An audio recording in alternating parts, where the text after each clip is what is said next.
नमस्कार शेतकरी बंधूंनो, स्वागत आहे आपलं कृषी समृद्धीमध्ये.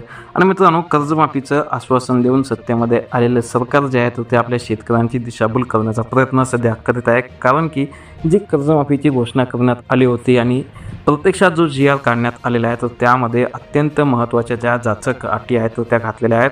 आणि त्यामध्ये सरकारने जी जाहीर केलेली आपली पुण्यश्लोक अहिल्यादेवी होळकर शेतकरी कर्जमुक्ती योजना आहेत, तर या योजनेच्या लाभापासून अनेक शेतकरी जे आहेत ते वंचित राहणार आहेत.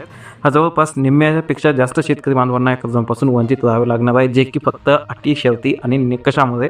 तर या सरकारने या अटी शर्ती काढून टाकाव्यात आणि शेतकऱ्यांना सरसकट कर्जमाफी द्यावी या मागणीसाठी आता येत्या 1 ते 2 दिवसात म्हणजेच की 12 जूनपासून पंढरपूरमध्ये आपल्या राष्ट्रवादी काँग्रेसचे शरद पवार पक्षाचे प्रदेश सरचिटणीस आमदार रोहित पवार हे जे आहेत ते 12 जूनपासून पंढरपूरमध्ये आपल्या शेतकऱ्यांच्या सरसकट कर्जमाफीसाठी अन्नत्याग आंदोलन जे आहे ते करणार आहेत, अशी घोषणा त्यांनी स्वतःहून केली आहे. आणि त्या संदर्भात आपण या व्हिडिओच्या माध्यमातून संपूर्ण आणि सविस्तर माहिती जी आहे ती पाहणार आहोत.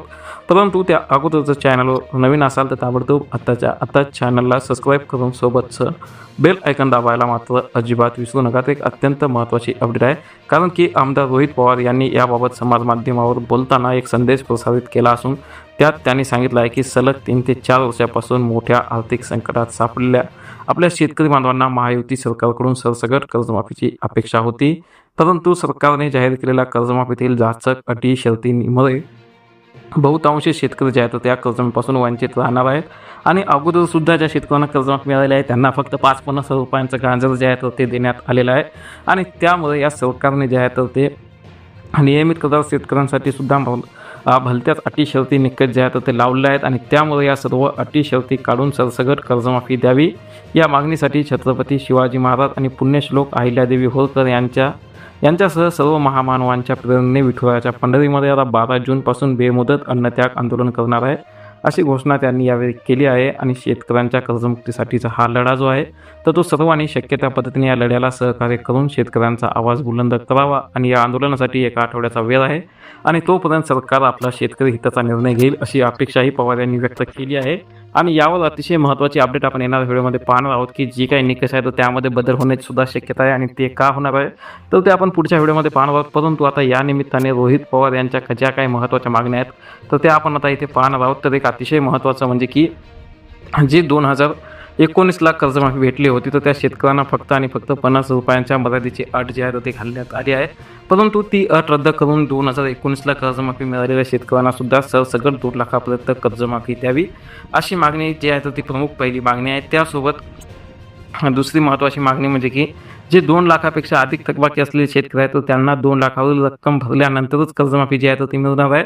तर ती अट रद्द करून 2 लाखावरील रक्कम अगोदर न भरता सरकारने सरसकट त्या शेतकऱ्यांचं कर्ज जे आहे ज्याचं 2 लाखापेक्षा जास्त आहे तर त्यांचं कर्ज जे आहे ते माफ करावं. त्यासोबत प्रोत्साहनपर अनुदानासाठी कुठलीही अट न देता 2 वर्षामध्ये नियमित परतफेड करणाऱ्या शेतकऱ्यांना सरळ 50 रुपये प्रोत्साहनपर अनुदान देण्यात यावं. आणि एक अतिशय महत्त्वाची मागणी त्यांनी केली आहे, जी की 2017 पासून म्हणजे तब्बल आज 10 वर्ष झाले शेतकरी कर्जमाफीच्या प्रतीक्षेमध्ये आहेत. आणि ते शेतकरी केवळ कागदपत्र अभावी किंवा तांत्रिक अडचणीपासून 2017 पासून अजूनसुद्धा कर्जमाफीच्या प्रतीक्षेमध्ये आहेत. जवळपास 7 लाख शेतकऱ्यांची ती संख्या आहे. आणि या शेतकऱ्यांना तात्काळ कर्जमाफी देण्यात यावी, अशी सुद्धा मागणी करण्यात आलेली आहे. आणि पीक विमा योजनेतील शेतकरी विरोधी जाचक निकष काढून 1 रुपयामध्ये पीक विमा योजना पुन्हा लागू करावी. आणि जे आता पेरणी तोंडावर आलेली आहे तर या पेरणीपूर्वी आपल्या कर्ज खात्यांचं पुनर्गठन करून शेतकऱ्यांच्या खात्यामध्ये रक्कम टाकावी, जेणेकरून त्यांना ती रक्कम पेरणीसाठी उपयोगी पडेल. अशा प्रकारच्या काही प्रमुख मागण्या त्यांच्या आहेत. आणि या सर्व मागण्यांसाठी आमदार रोहित पवार जे आहेत ते 12 जूनपासून बेमुदत अन्नत्याग आंदोलन जे आहे ते करणार आहेत. तर या अन्नत्याग आंदोलनाला आपला पाठिंबा असेल तर नक्कीच आपला व्हिडिओ लाईक करून चॅनलला नक्कीच सबस्क्राईब करा. आणि जास्तीत जास्त कर्जदार शेतकरी बांधवांपर्यंत ही माहिती नक्की शेअर करा. त्यासोबत आपल्याला ही माहिती अगोदर माहीत होती का नक्की कमेंटमध्ये सांगा. धन्यवाद.